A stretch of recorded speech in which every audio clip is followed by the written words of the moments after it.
Hello guys, I hope you all doing amazing. Welcome to my channel Banu's bonsai passion. ఈరోజు మనం జీ ప్లాంట్ని ఎలా రిపోర్ట్ చేసుకోవాలి అండ్ దాని సాయిల్ మిక్స్ ఏంటి అండ్ ఏ టైంలో రిపోర్ట్ చేసుకోవాలి, రిపోర్టింగ్ సైన్స్ ఏంటి అండ్ నెక్స్ట్ మెయిన్గా పాట్ సెలెక్షన్ ఎలా ఉంటుంది, అంటే మనం ఏ పాట్ సెలెక్షన్ చేసుకుంటే బాగుంటుంది అండ్ దాని యొక్క ఇంపాక్ట్ ఏంటి and different kind of soils మనం మిక్స్ చేసుకోవడం వల్ల ఏమి యూజ్ ఉంటుంది, అవన్నీ కూడా ఈరోజు ఈ వీడియోలో క్లియర్గా తెలుసుకుందాం గాయస్. ఫస్ట్ థింగ్ ఏంటంటే జీ ప్లాంట్కి నార్మల్గా ఎక్కువ ఫ్రీక్వెంట్ రిపోర్టింగ్ అనేది అవసరం లేదు. కానీ ఒక్కొక్కసారి మనం కొన్ని సైన్స్ బట్టి మనం రిపోర్ట్ చేసుకోవడం వల్ల చాలా బెనిఫిట్స్ ఉంటాయి. అంటే ఇప్పుడు ఈ యొక్క జీ ప్లాంట్ని చూసినట్టయితే అమేజింగ్. అసలు చూసారు కదా ఎంత లీవ్స్ అనేవి ఎంత బాగున్నాయి, ఎంత గ్లేజింగ్గా ఉన్నాయో. అసలు నేను చాలా వండర్ ఫీల్ అయ్యా. ఇంత పెద్ద లీవ్స్ అంటే గ్రో అవుతాయి యాక్చువల్గా జనరల్గా, బట్ నాకు ఎప్పుడు కూడా ఇలాంటి చిన్న చిన్న లీవ్సే మనకి చూశాను. ఇంత పెద్ద లీవ్స్ చూసి కొంచెం ఎగ్జైట్ ఫీల్ అవుతున్నా.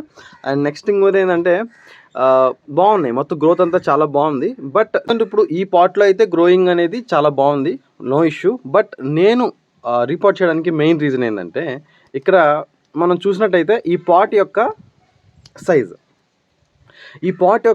దీని యొక్క రూట్స్ యొక్క సైజుకి మ్యాచ్ అవ్వట్లా. So some of the roots అనేవి ఇంటర్నల్గా ఇక్కడ ఎక్స్పోజ్ అవుతున్నాయి. బయట మీరు చూసినట్టయితే రూట్ ఎక్స్పోజర్ అనేది ఉంది. సో ఈ రూట్ ఎక్స్పోజింగ్ అవడం వల్ల కొన్ని రూట్స్ కుళ్ళిపోయే ఛాన్స్ ఉంటుంది. ఇక్కడ మీరు కరెక్ట్గా చూసినట్టయితే రూట్స్ అనేవి బయటికి ఎక్స్పోజ్ అవుతున్నాయి. ఈ వైట్ కలర్లో కనిపిస్తుంది కదా, ఇది రూట్, ఇది కూడా రూట్సే. సో ఇలా రూట్ అనేవి బయటికి ఎక్స్పోజ్ అవ్వడం వల్ల ఏమవుతుందంటే లాంగ్ టర్మ్లో మనం వాటరింగ్ చేసినప్పుడు కానీ ఇంకా సన్లైట్ దీని మీద డైరెక్ట్గా పడి రూట్స్ డీకంపోజ్ అయిపోయే ప్రమాదం ఉంటుంది. సో దానివల్ల నేను రిపోర్ట్ చేయాల్సి వస్తుంది. ఎందుకంటే బ్లాక్గా వచ్చేసి మనకి ఇవన్నీ స్టాక్స్ అనేవి, ఈ యొక్క బ్రాంచెస్ అనేవి కుళ్ళిపోతాయి.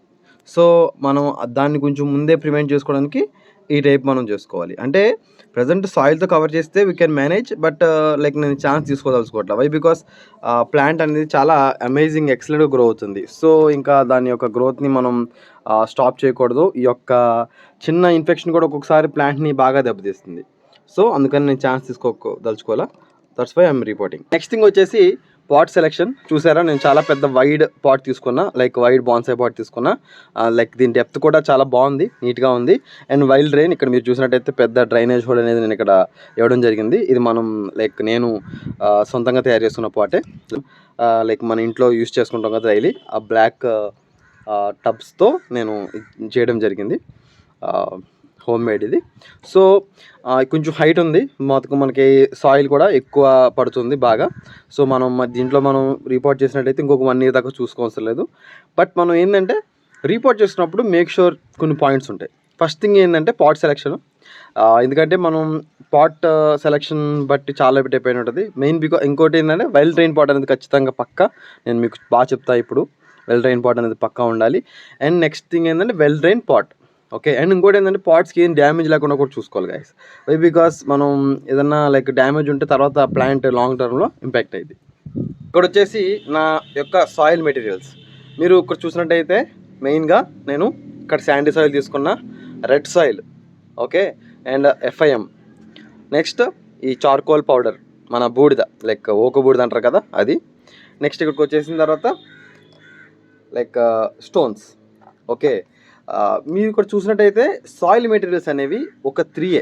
ఫర్ ఎగ్జాంపుల్ ఇది ఈ 2A మనకి సాయిల్స్, ఇది వచ్చేసి మనకి మాన్యూర్ లెక్క వస్తుంది. అండ్ ఈ పక్కన ఈ యొక్క ఓక బూడిద అనేది ఒక సాయిల్ కాంపోనెంట్, అంటే జస్ట్ దానికి మన వెల్ డ్రైన్ పర్పస్కి. అండ్ ఇక్కడ చూసినట్టయితే చార్కోల్ పీసెస్ మెయిన్గా మనకి ఎప్పుడు డిస్కస్ చేసుకున్న ప్రకారంగా యాంటీ ఫంగల్గా ప్రాపర్టీస్ ఉంటాయి. నెక్స్ట్ ఇంకొకటి ఏంటంటే ఇది రూట్స్కి ఏరియేషన్, అంటే లోపల ఇంటర్నల్గా బ్రీత్ చేసుకోవడానికి చాలా బాగా ఉపయోగపడుతుంది. అండ్ ఇంకోటి ఏంటంటే ఏదన్నా మనం ఫెర్టిలైజర్ కానీ ఏదైనా న్యూట్రియంట్స్ అవన్నీ కూడా దీంట్లో స్టోర్ అయ్యి ప్లాంట్కి తర్వాత ఫ్యూచర్లో మనకు ఉపయోగపడేవి ఉంటాయి. అంటే సో యాంటీ ఫంగల్. నెక్స్ట్ ఇంకోటి ఏంటంటే ఏరియేషన్, వెల్ డ్రైన్, మనకి డ్రైనేజింగ్ పర్పస్ కూడా బాగుంటుంది. అంటే వాటర్ వేయగానే కిందకి నీట్గా డ్రైన్ అయిపోయేటట్టు ఉంటుంది. నెక్స్ట్ రూట్ గ్రోత్ కూడా చాలా బాగా ఉపయోగపడుతుంది. ఎందుకంటే ఇది కంప్లీట్ మనకి లైక్ సాయిల్ మెటీరియల్ కాదు, జస్ట్ ఒక కాంపోనెంట్, ఒక మెటీరియల్ కాబట్టి రూట్స్ అనేవి చాలా ఈజీగా గ్రో అవుతాయి. రూట్ హెయిర్స్ అనేది చాలా బాగా గ్రో అవుతాయి ఈ ఉండడం వల్ల. మీకు రిమైనింగ్ సాయిల్ అనేది it will do it purpose. So మీరు పక్కా చార్కోల్ పీసెస్ అయితే పక్కా వేసుకోండి గైస్. ఎందుకంటే ఈ సక్కలెంట్ ప్లాంట్స్కి చార్కోల్ పీసెస్ చాలా యూజ్ అవుతాయి. Why? Because for example root ఏదన్నా పొరపాటున మనం ఓవర్ వాటరింగ్ అయ్యి ఎప్పుడన్నా దానికి రూట్ రాట్ వచ్చినా ఇవి చూసుకుంటాయి మనకి. తర్వాత మనం ఫంగిసైడ్ అప్లై చేసినప్పుడు అదంతా అబ్జర్వ్ చేసుకుని స్లోగా రూట్ హీలింగ్ కూడా బాగా ఉపయోగపడుతుంది. నేను చాలా లాంగ్ టర్మ్గా నేను చార్కోల్ పీసెస్ అనేది యూజ్ చేస్తాను. నేను ఖచ్చితంగా నా ప్రతి సాయిల్ మిక్స్లో చార్కోల్ పీసెస్ అనేవి నేను రెగ్యులర్గా యూజ్ చేసుకుంటాను.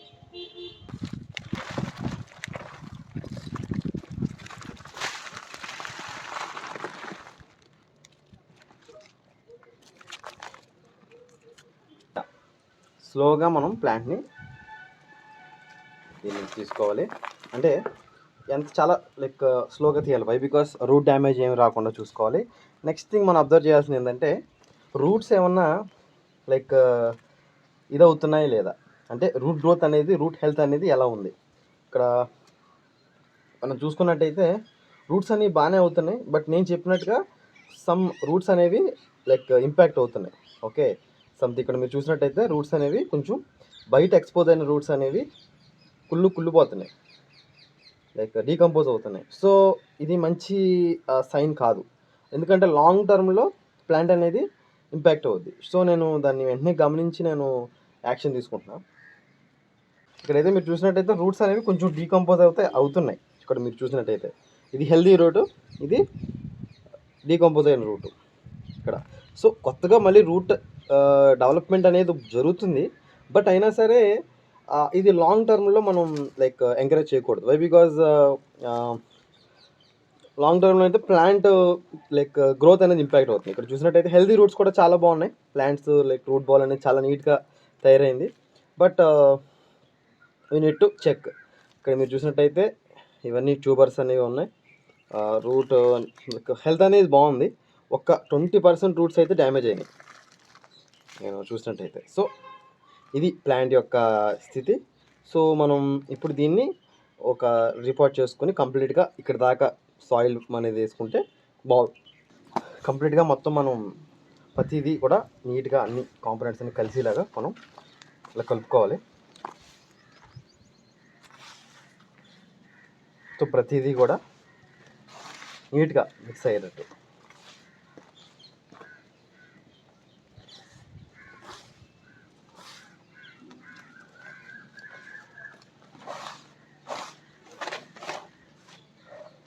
చేసుకున్న తర్వాత ఇప్పుడు దీంట్లో మనం శాండ్ చేసుకుంటే అన్నింటిలో యూనిఫామ్గా మనకి శాండ్ అనేది కలుస్తుంది. ఓకే, రివర్స్ శాండ్ అంటే శాండ్ సాయిల్ యూజ్ చేశాను, బట్ అయినా కానీ సక్యులెంట్ కాబట్టి ఖచ్చితంగా రివర్స్ శాండ్ అనేది ఖచ్చితంగా మనం యూజ్ చేయాలి. అదే వేరే ప్లాంట్స్ ఏదన్నా అనుకో, వేరే నార్మల్ ప్లాంట్స్, ఆర్నమెంటల్ ప్లాంట్స్కి అయితే మనం శాండ్ అంత పర్టికులర్గా కలపాల్సిన పని లేదు. గుర్తుపెట్టుకోండి, రివర్స్ శాండ్ మనం శాండీ సాయిల్ యూస్ చేస్తే. సో ఇప్పుడు సక్యులెంట్ కాబట్టి ఖచ్చితంగా దీనికి శాండ్ అనేది పక్కా కావాలి. నేను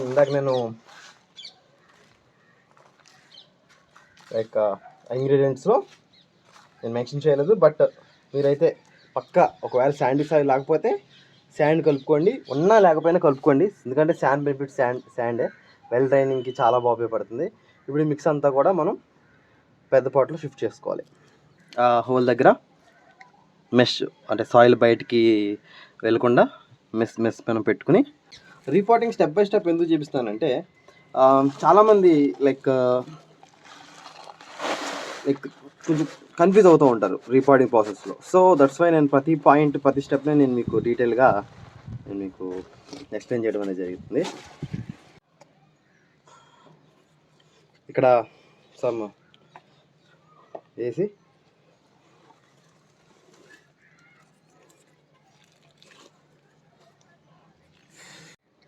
ప్లాంట్ ఇలాగా కంప్లీట్గా ఇలా మనం ప్లేస్ చేసుకుని కొంచెం దానికి ఎక్స్టర్నల్గా సాయిల్ ఇలా ప్లేస్ చేసుకుని చుట్టూరు ఇలా మనం సాయిల్ అనేది పోసుకోవాలి.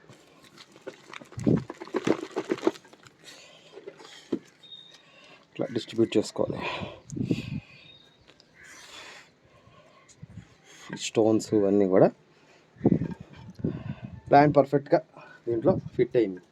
సో హైట్ అంతా కూడా సరిపోయింది. సో మళ్ళీ మనం ఒక 1 year దాకా కూడా ఈ ప్లాంట్ని మళ్ళీ మనం చూసుకోవసరం లేదు. మొత్తం కంప్లీట్గా అది ఇక సెట్ అయిపోయినట్టే.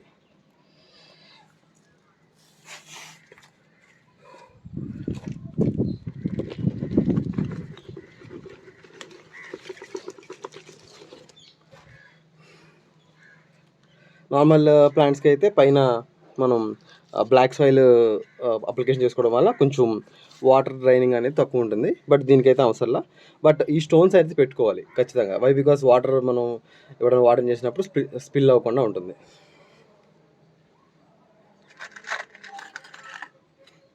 సో మొత్తం ఇలాగా కంప్లీట్గా ఇలా స్టోన్స్తో పెట్టుకుంటే మనకి ప్లాంట్ కూడా స్టేబుల్గా ఉంటుంది.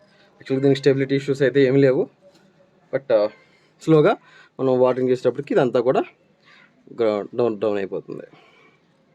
ఇలా మనం లైక్ చేసుకోవడం వల్ల రెగ్యులర్గా ప్లాంట్స్ అనేది మనం అబ్జర్వ్ చేసుకుంటున్నాం గైస్. అసలు ప్లాంట్స్ ఏంటి, ఎట్లా ఉన్నాయి ఏంటని. ఎందుకంటే నేను మొన్న ఎగ్జామిన్ చేసినప్పుడు ఆ రూట్స్ అనేవి కొంచెం నాకు ఎందుకో తేడాగా కనిపించినాయి. సో ఇంకా నేను వెంటనే దాన్ని రిపోర్ట్ చేద్దామని ఫిక్స్ అయిపోయా. సో ఇంకోటి ఏంటంటే ఓవర్ వాటరింగ్ కూడా ఒక్కోసారి ఇష్యూ అవ్వచ్చు.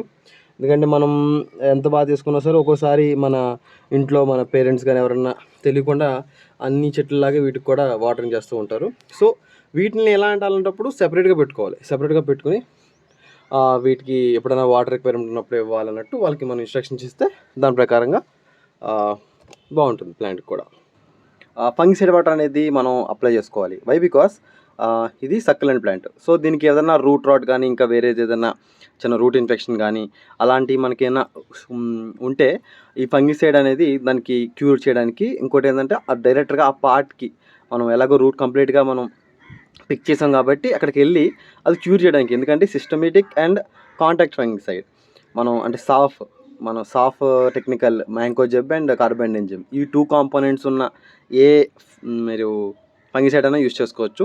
నేనైతే మెయిన్గా సాఫ్ యూస్ చేస్తా.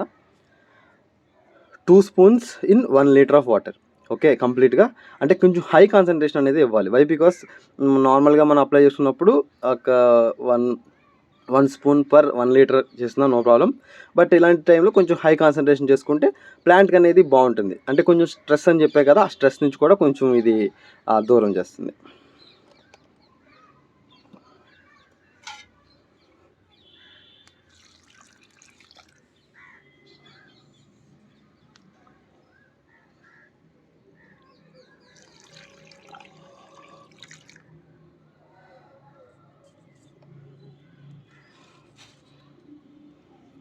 ఒక 1 week 10 days అలాగా 10 days పాటు ఇలాగే ఒక షేడ్లో పెట్టుకుని తర్వాత మనం దాన్ని డైరెక్ట్గా మనం సన్లోకి షిఫ్ట్ చేసుకోవచ్చు. ఎందుకంటే కంప్లీట్గా రూట్స్ అన్నీ కూడా మనకి లైక్ బయటకి ఎక్స్పోజ్ అయినాయి కాబట్టి కొంచెం ప్లాంట్ అనేది డిస్టర్బ్ అవుతుంది. దట్స్ వై కొంచెం ఈ కొంచెం షేడ్లో పెట్టుకుని తర్వాత మనం షిఫ్ట్ చేసుకోవడం వల్ల చాలా బెనిఫిట్స్ ఉంటాయి మనకి. సో ఈ టైపు మనం రిపోర్టింగ్ అనేది మనం ఫాలో అవ్వాలి గైస్. ఇంకా మనకి వేరే సాయిల్ మీకు ఏమైనా అవైలబుల్గా ఉన్నప్పుడు పర్లెట్ అని అవని ఇవని మనకి సక్యులెంట్ యూస్ చేసే సాయిల్స్ అన్నీ కూడా యూస్ చేసుకోవచ్చు.